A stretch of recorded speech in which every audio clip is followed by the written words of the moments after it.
नमस्ते। आप सबका स्वागत है आज के 8वें दिवस पे, जहाँ पे हम ग्लोरिया फेजी के पुस्तक बहाई धर्म एक परिचय से कुछ अंश पढ़ेंगे। आज भाग 2 बहाउल्लाह के उपदेश से तीसरे सत्र को पढ़ेंगे। सत्य की खोज। पृथ्वी के इस दूतों की श्रृंखलाओं में बहाउल्लाह एक है। उनसे पहले के अन्य धर्म संस्थापकों की भांति उनको भी अपना एक निश्चित कार्य सौंपा गया है, जो मानव जाति की आध्यात्मिक तथा सामाजिक उन्नति को अगले चरण तक पहुंचाने में सहायता करेगा। ईश्वर की जो शिक्षाएं मनुष्य तक लाए हैं, उनमें वो ना तो पहले है और ना ही आखिरी। जिनको इस विशेष युग में ईश्वर का मार्गदर्शन देने के लिए चुना गया है, वो बहाउल्लाह है। ईश्वर के प्रत्येक दूत ने अपने अपने समय में मनुष्य की समझने की क्षमता के अनुरूप ही ज्ञान दिया है, किंतु उन्होंने अपने अनुयायियों को उस दिन के लिए तैयार किया जब वे और अधिक ज्ञान ग्रहण कर पाएंगे। उन्होंने आश्वासन दिया कि वो समय आएगा जब समस्त मानव जाति की एकता के लिए ईश्वर की खोज न होगी और पृथ्वी के सभी भागों में मनुष्य उसका प्रत्युत्तर देंगे। बहाउल्लाह कहते हैं कि पूर्व के इन्हीं आश्वासनों की पूर्ति के लिए उनका अभ्युदय हुआ है।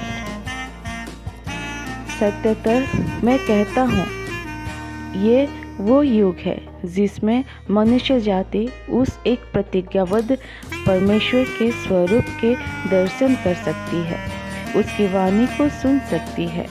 ईश्वर ने आह्वान किया है। उसके मुखरे की दमक मानव जाति के हृदयों को प्रकाशित कर रही है। प्रत्येक मनुष्य के लिए ये आवश्यक हो जाता है कि वो अपने हृदय पटल से सभी अनावश्यक शब्दों को मिटा डाले और पूर्वाग्रह रहित और खुले मन से उनके दिव्य प्रकटीकरण के चिन्हों पर एकाग्रचित होकर विचार करें, उनके धार्मिक उद्देश्य के प्रमाणों और उसके ज्योति के चिन्हों को देखें। बहाउल्लाह का ये दावा साधारण नहीं है और उन्होंने किसी को भी बगैर गंभीर खोजबीन किए अपने धर्म को स्वीकार करने को नहीं कहा है। उनके सबसे महत्वपूर्ण उपदेश सत्य की स्वतंत्र खोज के विषय में है। बहाउल्लाह के समय में लोग बिना प्रश्न किए वही स्वीकार करते थे जो धर्म के नाम पर उन्हें पढ़ाया जाता था, जैसा आज भी अनेक लोग करते हैं। किंतु बहाउल्लाह ने कहा है कि प्रत्येक स्त्री पुरुष अपने विश्वास का स्वयं उत्तरदायी है और उसे किसी का भी अंधानुकरण नहीं करना चाहिए। धर्म के नाम पर लोगों में इतना मतभेद क्यों है? इसके अनेक कारणों में से एक कारण ये तथ्य है कि लोग संसार की विभिन्न परंपराओं का बिना सोचे समझे अनुसरण करते हैं। यदि लोग अपने पूर्वग्रहों को भुला दे और खुले मन से सत्य की खोज करें, तो वे एक हो सकेंगे, क्योंकि भले वो कहीं भी पढ़ाया जाए, सत्य एक ही होता है।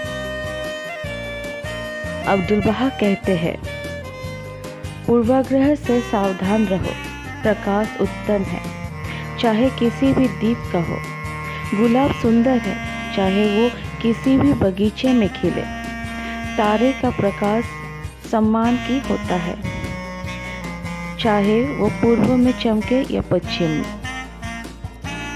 यदि हम कारणों पर विचार करना बंद कर दें कि क्यों विश्व के महान धर्मों के संस्थापकों को उनके समय के लोगों द्वारा स्वीकार नहीं किया गया, तो हम अतीत में लोगों द्वारा की गई भूलों से बहुत कुछ सीख सकते हैं। काफ़ी समय बाद ही जब राजाओं और विद्वान दार्शनिकों को उनके अनुयायी के रूप में पहचाने जाने पर गर्व अनुभव होने लगा, तभी उनके स्थान को मान्यता मिल सकी। आरंभ में अधिकतर लोगों ने उन्हें झूठे पैगंबर बनने का दोषी ठहराया और उनके उपदेशों को अपनी पूरी शक्ति से दबा देने में कोई कसर बाकी न रखी। जब दिव्य शिक्षक पहली बार अवतरित हुए तब लोगों को उन्हें पहचानने में इतनी मुश्किल क्यों हुई? इसके कुछ कारण हैं। वो इतिहास के ऐसे काल में आए जब आध्यात्मिक रूप में से उष्मा समाप्त हो चुकी होती है और बहुत थोड़े से लोग बच जाते हैं जिन्हें इस बात की ज्ञान होता है कि ईश्वर की ओर से नई मार्गदर्शन की ज़रूरत है। अधिकांश लोगों को ये विश्वास हो जाता है कि ईश्वर की सहायता के बगैर वे अपनी समस्याओं का समाधान खुद कर सकता है। कुछ ऐसे लोग होते हैं जिनकी रुचि पारलौकिक शक्ति के तलाश से हट जाती है अथवा अपने जीवन के अंतिम समय तक ये खोज पाने का इंतज़ार करते रहते हैं कि सच में ऐसी शक्ति भी होती है। इस बीच वे अपने जीवन की राह ढूंढ लेते हैं और बिना किसी बाहरी हस्तक्षेप के धरती पर जीना सीख लेते हैं। कुछ ऐसे लोग भी होते हैं जो ये मानते हैं कि सदियों पहले ईश्वर ने जीवन जीने की जो राह बतलाई है और जो शिक्षाएं दी है उसी लीक पर चलते रहना चाहिए। वे ईश्वर की कोई ज़रूरत महसूस नहीं करते और ना ही इस बात की ज़रूरत समझते हैं कि ईश्वर फिर अवतरित होंगे और हर युग के लिए नया मार्गदर्शन देंगे। यदि लोगों को किसी अन्य शिक्षक की आवश्यकता महसूस भी होती है तो वो कहते हैं कि उनके धर्म ग्रंथों में वे सभी शिक्षाएं पाई जा सकती है।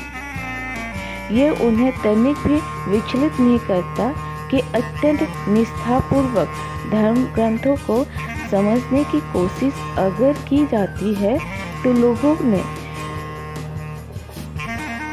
परस्पर विरोधी व्याख्याएं क्यों की है। ऐसे भी कुछ लोग हैं जो अपने धर्म ग्रंथों में दिए गए संकेतों के शाब्दिक अर्थ में ही उलझ कर रह जाते हैं और उम्मीद करते हैं कि असाधारण और रहस्यमय ढंग से ईश्वर स्वयं को प्रकट करेगा जो उनके उम्मीद पर खरा उतरेगा।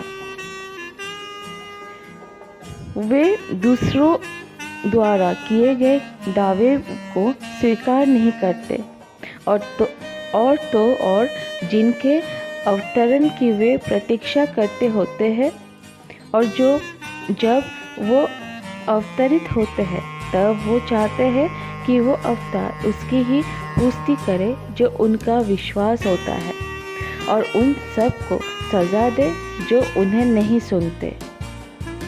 इसलिए कोई आश्चर्य नहीं कि बराबर ईश्वर के संदेशवाहक को उनके समय के लोगों द्वारा नकारा गया है।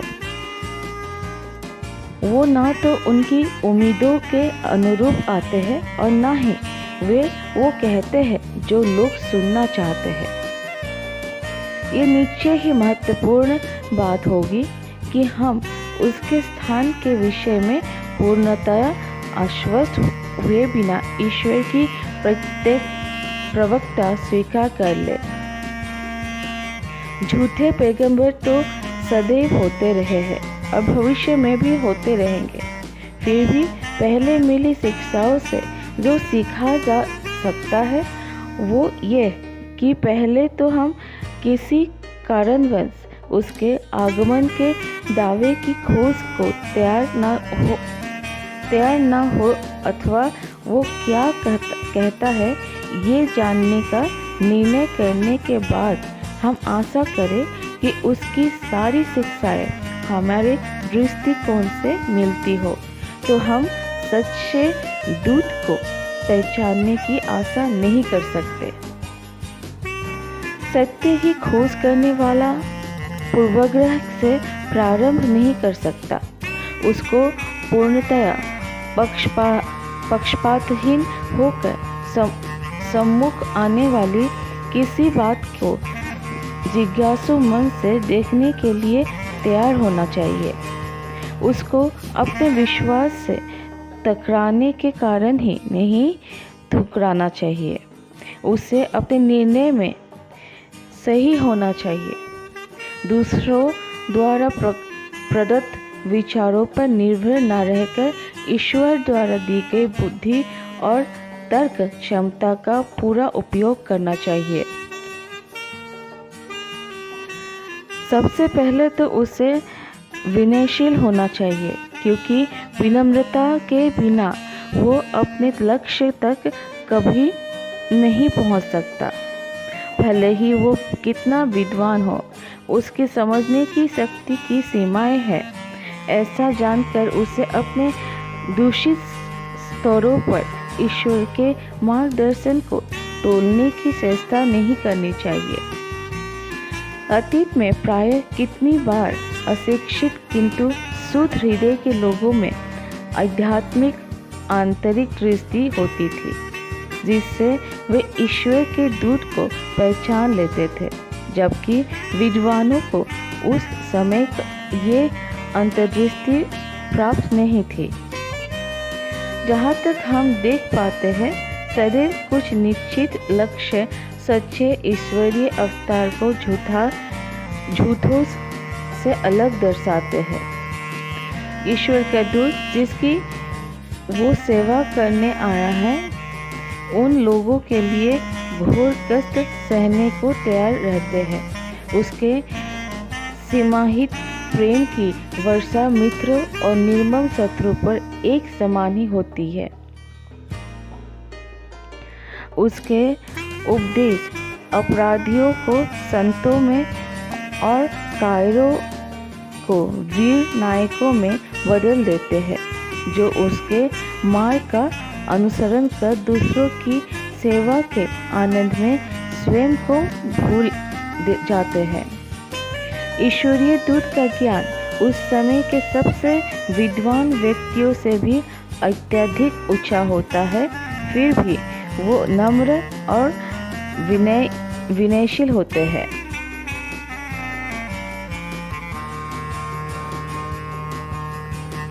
अविश्वासी संसार की सारी क्रमबद्ध शक्तियों के विरुद्ध वो अकेला खड़ा होता है और उनके मध्य से विजेता बनकर निकलता है।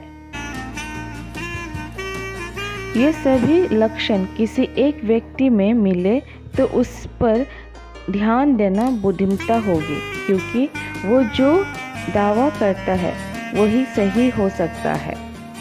प्राचीन पवित्र ग्रंथों में इन झूठे अवतारों के बारे में चेतावनी दी गई है।